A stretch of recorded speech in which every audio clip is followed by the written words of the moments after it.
Graça e a paz, paz do Senhor Jesus.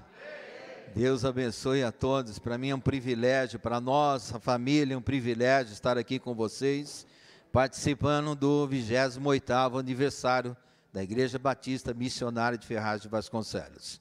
E eu espero poder, é claro, passar muito mais ainda aniversários comemorando juntamente com vocês. Amém? Na nossa comunhão, Deus, Ele opera grandes coisas. E enquanto houver líderes espirituais de igreja que se unem, que se juntam para formar uma grande igreja chamada universal, não a universal, mas a invisível de Deus, com certeza o reino do Senhor, Ele vai vencer. Ele é vencedor. Por isso nós somos pessoas que juntam, não separam. Placa para nós é o de menos. O que vale é a irmandade, é a comunhão, no nome de Jesus. Então eu agradeço desde já a oportunidade. E feliz aniversário, Batista Missionária. Que Deus abençoe vocês e faça o caminho de vocês muito próspero, no nome de Jesus Cristo. Amém? Eu queria ler uns versículos que se encontram no livro de Gênesis. Gênesis capítulo 3.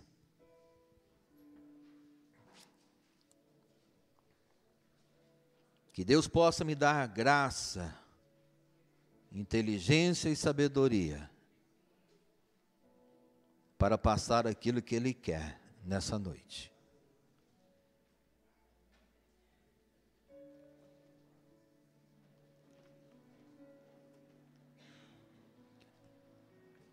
Gênesis capítulo 3, o versículo 6, 7 e 8. Todo mundo encontrou? Então, versículo 6, vou ler na minha versão, amém? Diz assim: quando a mulher viu que a árvore parecia agradável ao paladar, era atraente aos olhos, e além disso, desejável para dela se obter discernimento, tomou do seu fruto, comeu, e o deu a seu marido, que comeu também. Os olhos dos dois se abriram e perceberam que estavam nus. Então, juntaram folhas de figueira para cobrir-se. Versículo 8. Ouvindo o homem e a mulher os passos do Senhor Deus, que andava pelo jardim, quando soprava a brisa do dia, esconderam-se da presença do Senhor Deus entre as árvores do jardim. Amém? Eu quero falar um pouquinho sobre aquilo que nós temos vivido no último ano, sobre relacionamento com Deus, sobre intimidade, acima de tudo, e sobre identidade, sobre a paternidade do Senhor. Então eu quero falar sobre a paternidade de Deus, que nós possamos compreender isso, porque eu acredito que isso é uma chave para caminharmos nessa terra, representando verdadeiramente ao nosso Deus, honrando e glorificando o nome dEle, não o nosso, mas o nome do Senhor. Nós temos um texto aqui que mostra literalmente quando a humanidade, representada pela mulher, não confiou nas palavras sábias e eternas do Senhor. Ela verdadeiramente ouviu a voz do inimigo, representado aqui pela serpente, no livro de Gênesis. O inimigo falou e ela absorveu aquilo. Ele jogou a tentação, uma isca, e ela caiu. Isso fez com que os olhos da mulher se abrissem para algo que, na verdade, deveria ter ficado em oculto. Fez com que os olhos da mulher se abrissem para o mundo e enxergasse o mundo como algo tão atraente, que fez trocar verdadeiramente o paraíso de Deus, Jardim do Éden, por outras finalidades, por outro terreno, por outro lugar, que aos olhos dos homens abertos agora, pareciam-lhe mais agradável. Quando eu vejo aqui, eu entendo que no mundo existe uma estrutura capaz de satisfazer a vontade da carne de quem quer que for. Existe algo estabelecido lá fora, que quando o homem olha para aquilo, ele é atraído. Há uma estrutura totalmente construída sobre um domínio maléfico, porque leva ao afastamento de Deus, leva para mais longe dos objetivos ao qual o Senhor tem traçado para a humanidade, leva para longe daquilo que a palavra de Deus diz que quer resgatar a imagem e a semelhança de Deus para obter uma vida eterna. O mundo, ele tem essa estrutura bem formada e atrai todo aquele que com os mesmos olhos de Adão e Eva olham para o mundo. Eles jogam fora todo um grande tesouro para viver algo que somente vai satisfazer a sua carne. No versículo 7 que nós lemos aqui, diz que os olhos foram abertos. Os olhos da mulher e do homem foram abertos. E quando os olhos deles foram abertos, eles descobriram que estavam nus. Ou seja, Deus veio, Ele cria o homem e Ele cria a mulher. As suas imagem e semelhança Ele formou. E entendo aqui, que o vestiu de uma glória, porque era a glória de Deus. O homem foi feito para viver eternamente. O homem ele foi feito para viver nesse meio em que Deus construiu. E para viver eternamente com uma roupa de glória. Porque o Senhor, Ele possui essa roupa de glória. E Ele transfere ao homem e à mulher. Mas quando ela não obedece a Deus, e vai e come do fruto, os seus olhos são abertos. E no momento em que os seus olhos são abertos, eles olham um para o outro e dizem: estamos nus. É como que a glória que Deus tinha depositado no homem, ela foi retirada por causa da insubmissão. Foi retirada por causa da desobediência. E agora um enxerga o outro como pessoas que estão literalmente peladas, sem roupa. E eles falam assim: precisamos de agora uma cobertura. E logo em seguida, então, pela vergonha que eles passavam ali um ao outro, eles criam uma cobertura para eles.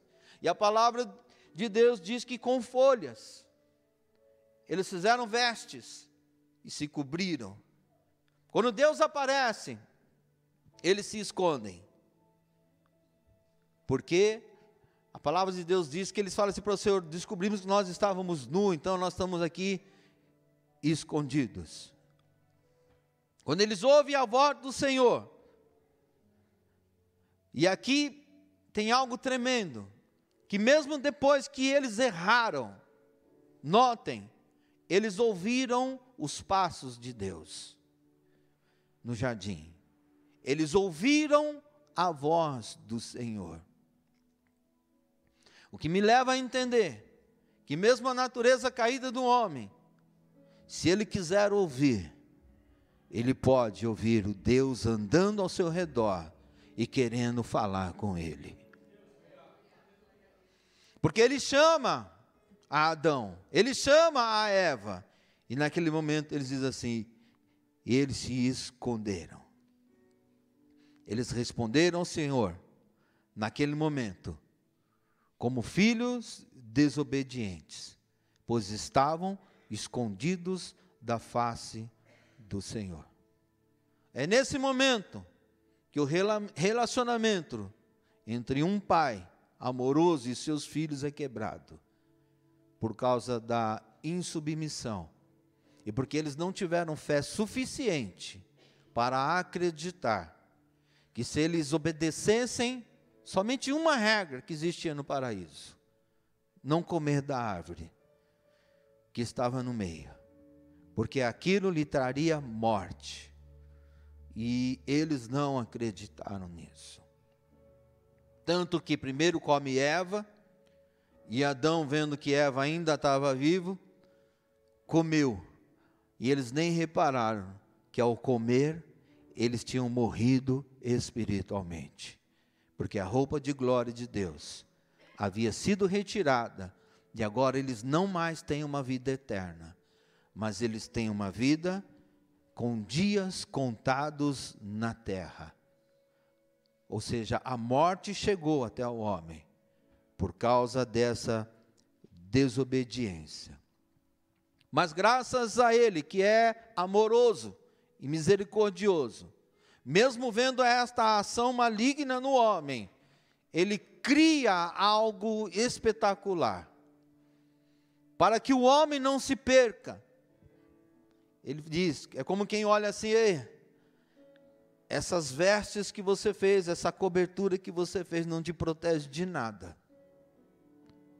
E aí então é o momento que ele faz roupas de pele de animal. Ele sacrifica um animal e faz agora uma roupa. A primeira Deus deu e fez como a glória dele. A segunda agora Deus está fazendo novamente, mas está fazendo agora com uma pele de animal, mas é Deus que está dando, porque aquilo era paliativo, era algo que eles deveriam ter que tratar, cuidar, para que essa nova roupa que Deus estava dando não viesse também a ser perdida por causa de mais desobediência e insubmissão para com o nosso Deus. Mas Ele o fez, Ele fez roupas de pele e vestiu. E para fazer isso, Ele teve que sacrificar uma das suas criações. Ele teve que matar um animal, Ele teve que derramar o sangue por causa do homem que tinha perdido a sua roupa. O que me leva a pensar dos grandes sacrifícios que Deus faz para poder nos cobrir de novo, a fim de que o nosso pecado ele seja arrancado e possamos entrar novamente na presença de Deus. Ele faz isso. Ele fez isso no Éden e fez isso quando Ele atraiu Jesus Cristo para a terra. Porque quando Ele vem para a terra, da mesma forma que o Cordeiro foi sacrificado lá no início, o Cordeiro Santo também sacrificado na cruz, remete à mesma coisa. Ele está nos cobrindo com a sua roupa de glória. Não mais um efeito agora, momentâneo, mas algo para a eternidade. Ele derrama o seu sangue e passa sobre nós, para que nós podemos ter a remissão e podemos de novo entrar na presença de Deus. As vestes são importantes. Em Apocalipse capítulo 22, versículo 14, diz assim: que felizes os que lavam as suas vestes, para que tenham direito à árvore da vida, e possam entrar na cidade pelas portas. O homem, ele quebra uma aliança com o Senhor, ele perde a sua veste, mas ele pode ser lavado pelo sangue de Cristo Jesus, e participar mais uma vez da árvore da vida na cidade do Deus Altíssimo. Estamos falando um pouquinho sobre a paternidade. Deus criou e Ele era Pai.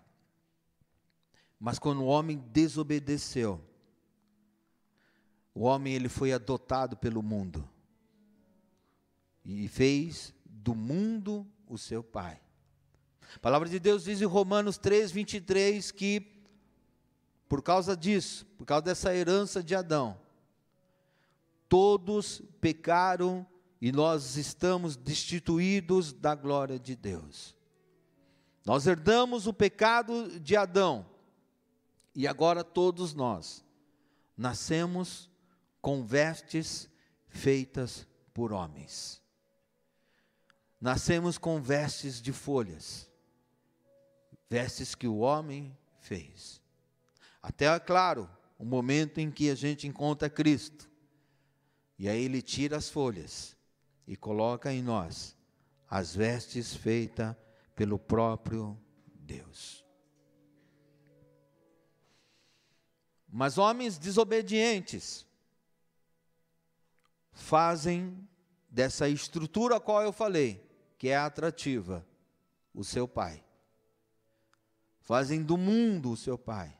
E a palavra de Deus fala que o pai deste mundo é o diabo.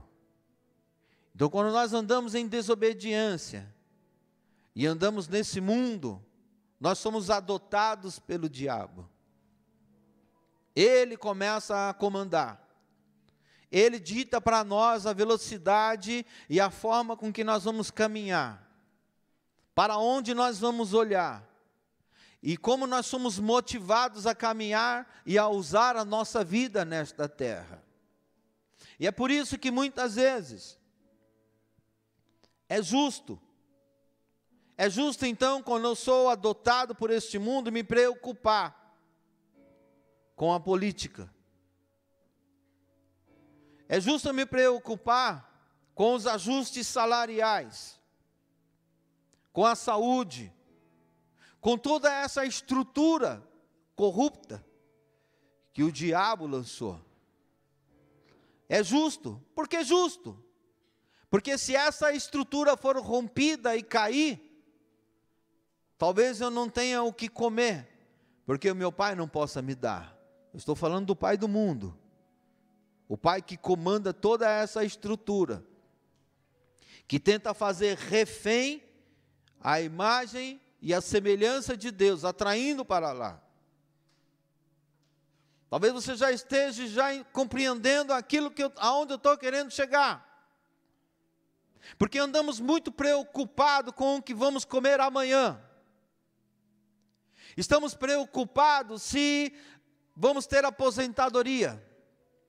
Nós estamos preocupados se vai sobrar algo ainda para os meus filhos viverem nesta terra de maneira digna, porque a forma com que anda este tempo é tão terrível, a corrupção comendo todo o dinheiro da saúde, da educação, e há uma preocupação.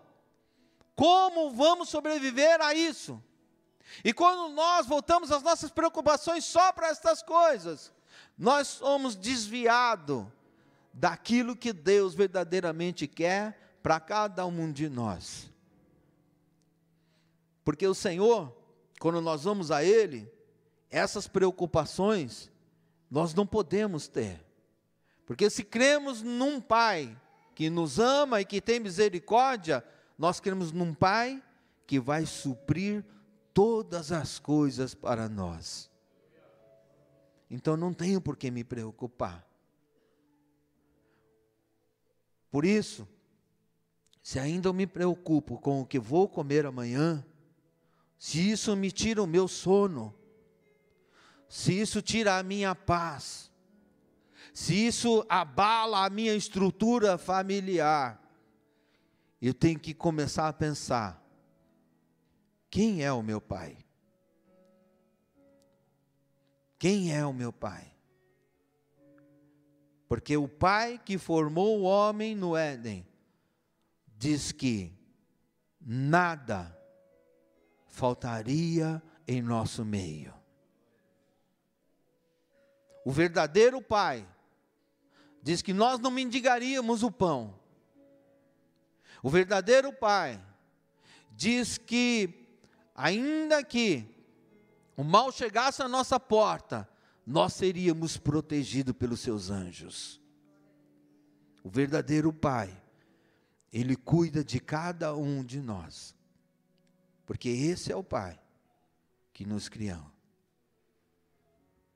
Portanto, se a nossa vida ainda anda embolada, se as coisas não estão ajustadas, se eu não consigo ter uma noite de sono abençoada, nós temos que repensar nisso.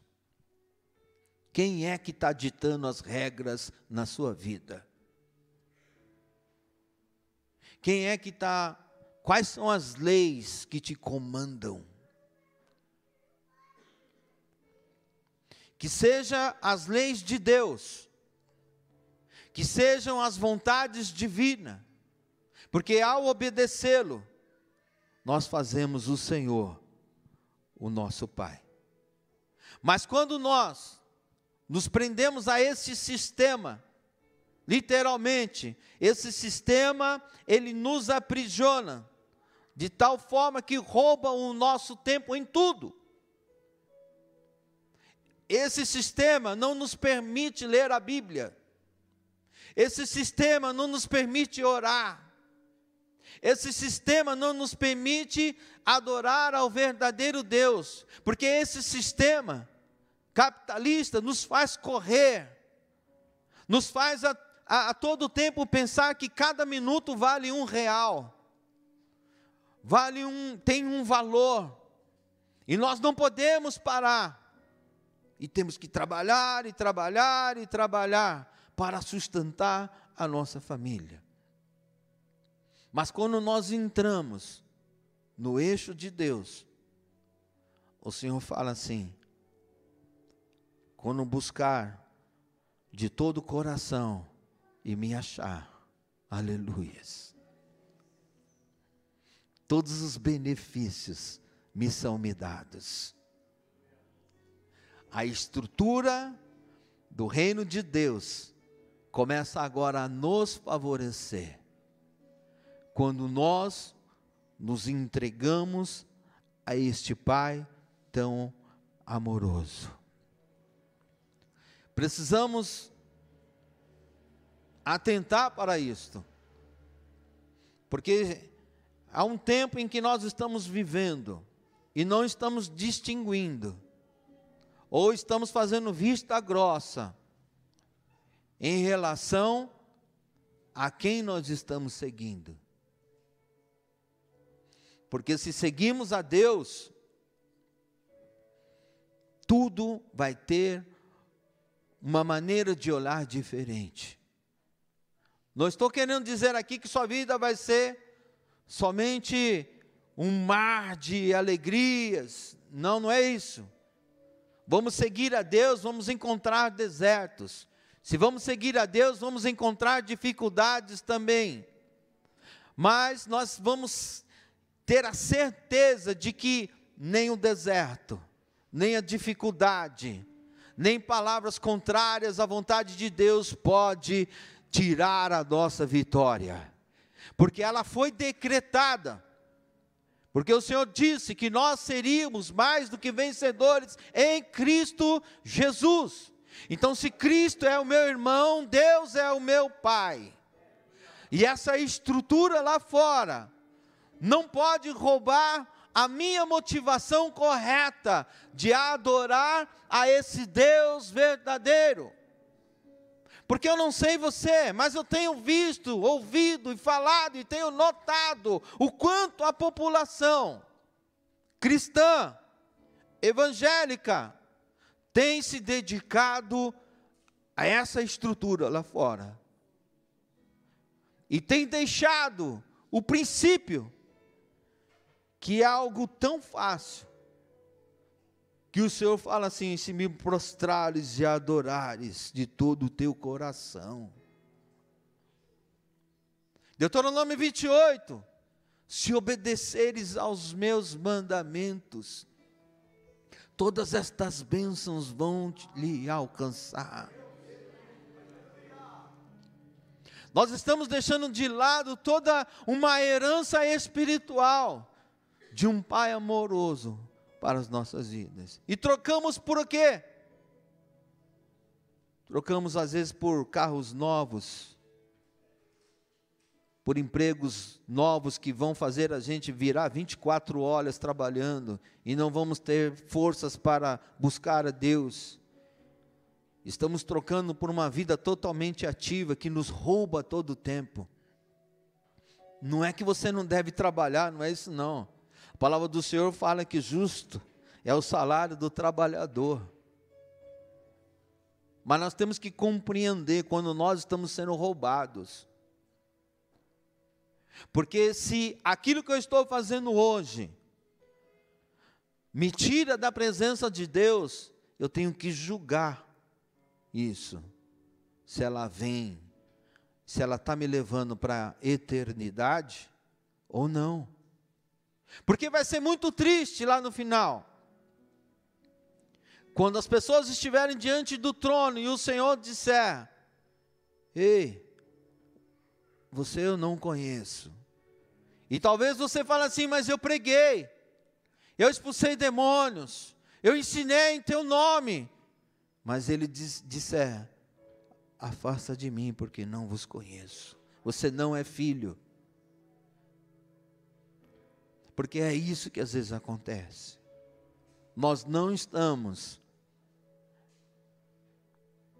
muitas vezes, entendendo aquilo que Deus está restaurando nesses últimos tempos.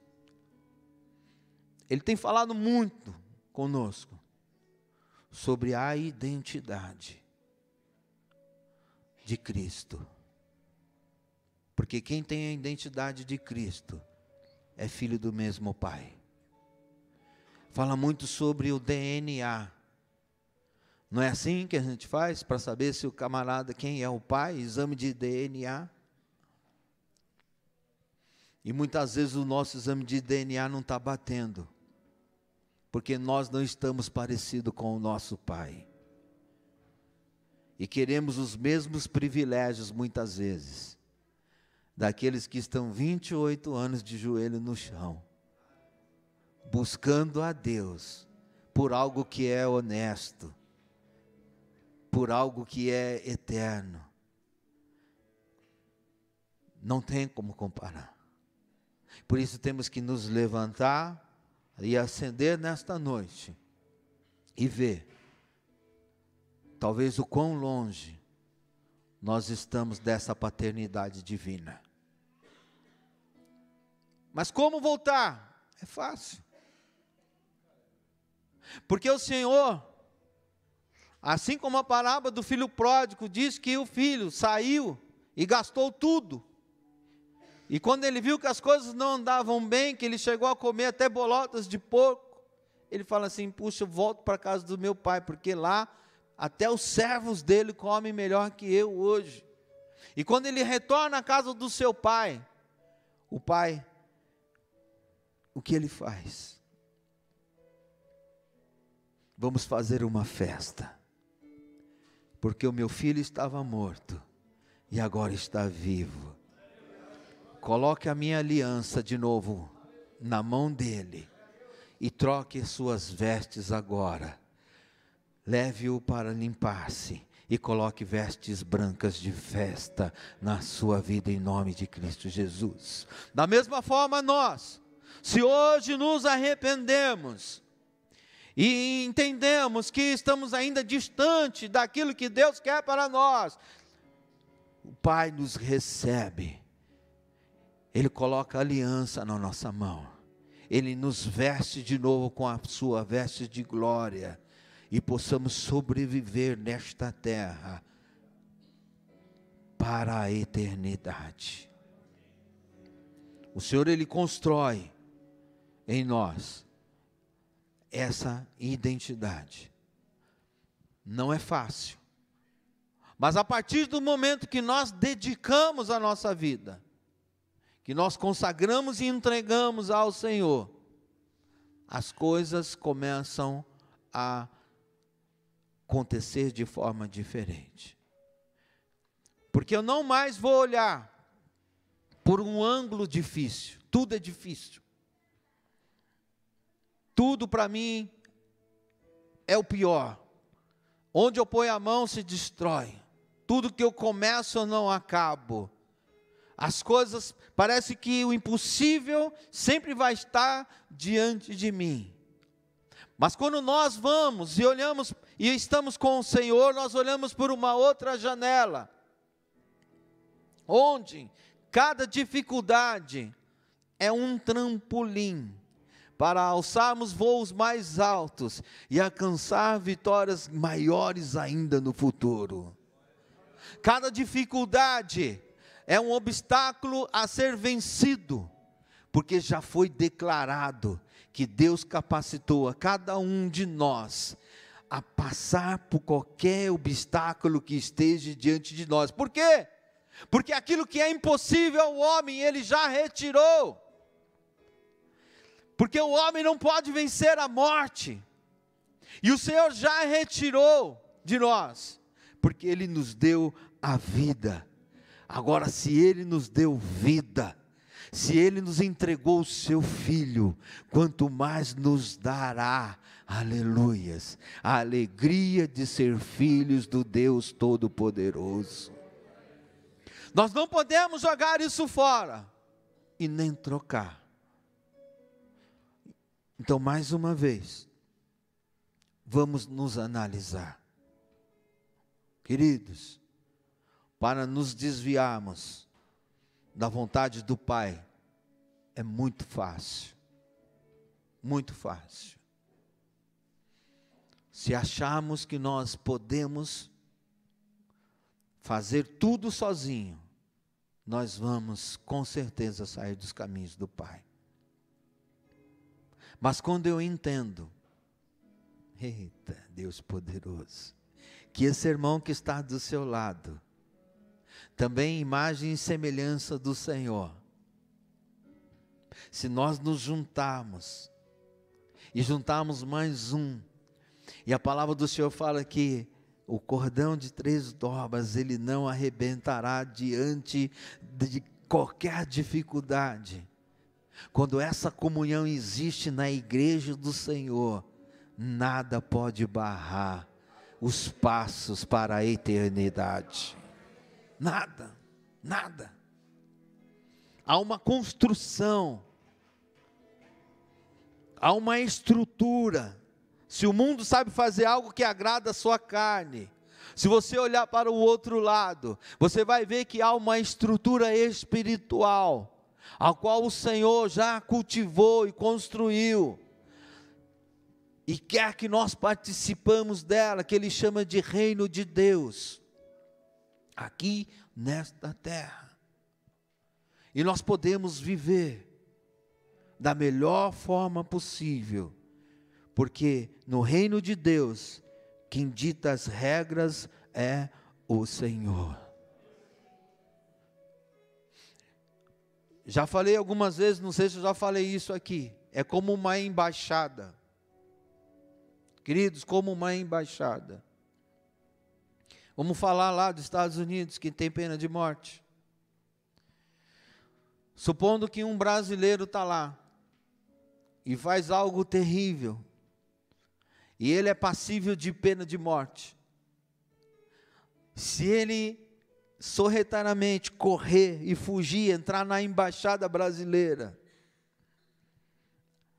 aquele país não pode prendê-lo, nem levá-lo à morte, porque o terreno que ele pisa, apesar de estar nos Estados Unidos, é a embaixada brasileira, e na embaixada brasileira rege as leis do Brasil, e nas leis do Brasil não tem pena de morte. Ele possivelmente seria deportado para o Brasil, e ser julgado pelas leis do Brasil, e ser condenado pelas leis do Brasil, e ser preso. E talvez com a nossa estrutura, talvez ele saísse em pouco tempo, infelizmente. Mas é assim que funciona a embaixada.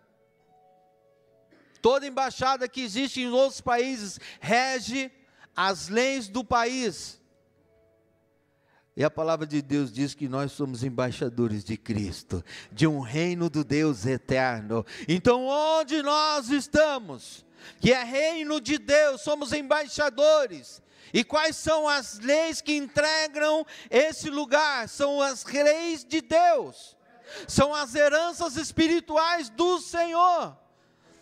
Então, não preciso me preocupar com as coisas que vão me acontecer amanhã, porque a palavra de Deus me garante que amanhã basta cada dia o seu mal. Viva o hoje, porque o hoje é o presente que Deus está dando para cada um de nós. Porque amanhã Deus já vai preparar todas as coisas, então nós não precisamos nos preocupar. Estamos na embaixada do Senhor, nós estamos sobre o reino de Deus. E é por isso que eu entendo que quando a palavra de Deus diz assim, que nós somos luzes, e onde nós chegarmos, se houver trevas, ela tem que ir embora, ela não pode permanecer, porque nós somos o reino de Deus, nós somos embaixadores. Para tanto, nós só precisamos de uma coisa: levar muito a sério a submissão a Deus. Não somos perfeitos, ainda assim erraremos, ainda assim erramos e pecamos, mas até nisso Deus pensou, porque Ele cria uma estrutura, onde a misericórdia dEle nos alcança todas as vezes que nós nos arrependemos. Que o arrependimento esteja em nós sempre. Que nós assumamos cada culpa que nós temos. Porque quando eu assumo a minha culpa, eu entendo que numa discussão, quando o culpado assume e se arrepende, aquela união fica muito mais forte. A presença de Deus vem e a manifestação da graça de Deus opera, dizendo que agora sim, porque num lugar dividido, esse lugar não pode subsistir. Mas quando tudo, apesar das brigas e discussões, se encontra no final, o acordo que prevalece, que é o amor, as coisas vão crescer e amadurecer segundo a vontade do Pai. Não sei se foi hoje ou ontem ainda, a minha filha, ela tem uns negócios que eu falo assim, o Espírito Santo fala através dela, né? Aí ela estava lá: papai, pode brigar? Briga de Deus? Aí eu falei assim: não é de Deus. Ele falou: eu falei: mas por que você está perguntando? Não, mas brigar é de Deus ou não é de Deus? Eu falei assim: não é de Deus. Eu acho que ele vê às vezes eu e a pastora brigando, né? Aí ela quer repreender. Aí eu falo assim: não é de Deus, filha. Mas aí eu também sou maduro nisso. Aí eu falei: não, filha, brigar não é de Deus, porém nós não somos perfeitos. Por vezes, nós vamos brigar, discutir. Mas sabe o que é mais importante em cada briga, em cada discussão? É como você. Você não brigou com seus amiguinhos e discutiu com eles? Sim, papai. Briguei e discuti. E depois? Quanto tempo você ficou de cara emburrada? Um pouquinho. Mas e depois? Depois eu já estava brincando junto. E por que você estava brincando junto?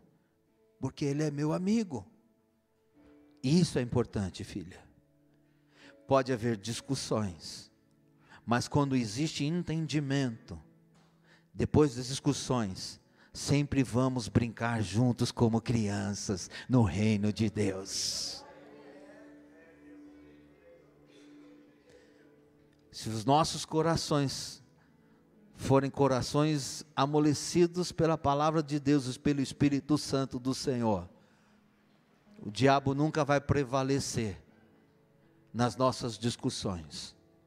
Mas enquanto o orgulho permanecer de pé, nós vamos ser destruídos. Precisamos compreender que o Pai que nos criou, nos fez como Ele. E se a palavra de Deus diz que Deus é amor, nós também podemos ser amor. Amém? Se coloquem de pé.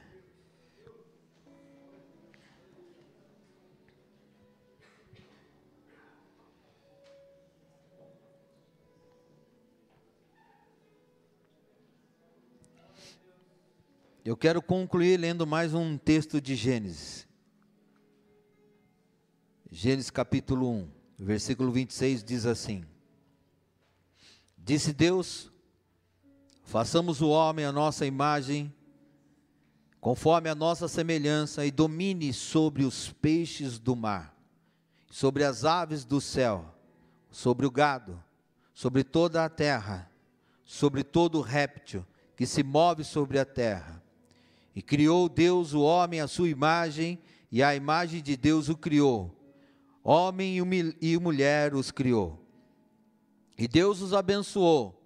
E Deus lhe disse: frutificai, multiplicai-vos, enchei a terra e sujeitai-a, e dominai sobre os peixes do mar, e sobre as aves dos céus, e sobre todo animal que se move sobre a terra.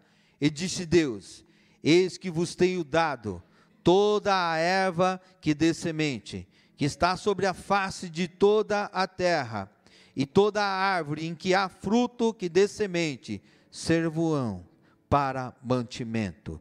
E todo animal da terra, e toda ave do céu, e todo réptil da terra, em que há uma alma vivente, toda a erva verde, será para mantimento. E assim foi. E viu Deus tudo quanto tinha feito, e eis que era muito bom. Quando Deus ele olha para nós, Ele não vê nada diferente disso. Eu criei o homem, a minha imagem e semelhança, para dominar a terra, e lhe dei todos os recursos suficientes para sobreviver nesta terra. E talvez você pense assim, mas aonde está tudo isso na minha vida? Está quando nós estamos em Deus. Por quê? Porque quando o Senhor ele olha para nós, Ele não está olhando um pecador agora. Nós somos pecadores. Mas quando Ele olha para nós, Ele vê nós restaurados, com um corpo de glória, com um futuro eterno com Ele. Então Ele nos vê diferente. Ele não vê a nossa sujeira que está hoje. Ele vê como pode ser o nosso futuro, limpo, transparente e na presença de Deus. Se nós nos arrependemos, essa vida futura pode ser mudada. Nós decidimos o nosso futuro. Você sabe por quê? Porque o nosso futuro o Senhor ele já escreveu. Depende das nossas opções. E vou dizer uma coisa para vocês, pode ser duro, e eu escutei isso esses dias. Para ir para os céus e para ser adotado por esse Pai, tem que crer que o paraíso existe. Porque muitos questionam, né? Existe mesmo esse negócio aí de céu, de terra? Precisa crer. Mas para ir para o inferno, não precisa acreditar não. Vai mesmo sem acreditar. Você pode não acreditar, mas Ele existe. Se você continuar desacreditando que Ele existe, mesmo assim você vai parar lá. Mas para ir para o céu, tem que crer que a nossa obediência e fidelidade a Deus vai nos lançar para lá. Amém? Eu quero orar com você agora. Feche seus olhos aí. Senhor Deus, em nome de Cristo Jesus, Como é bom, como é agradável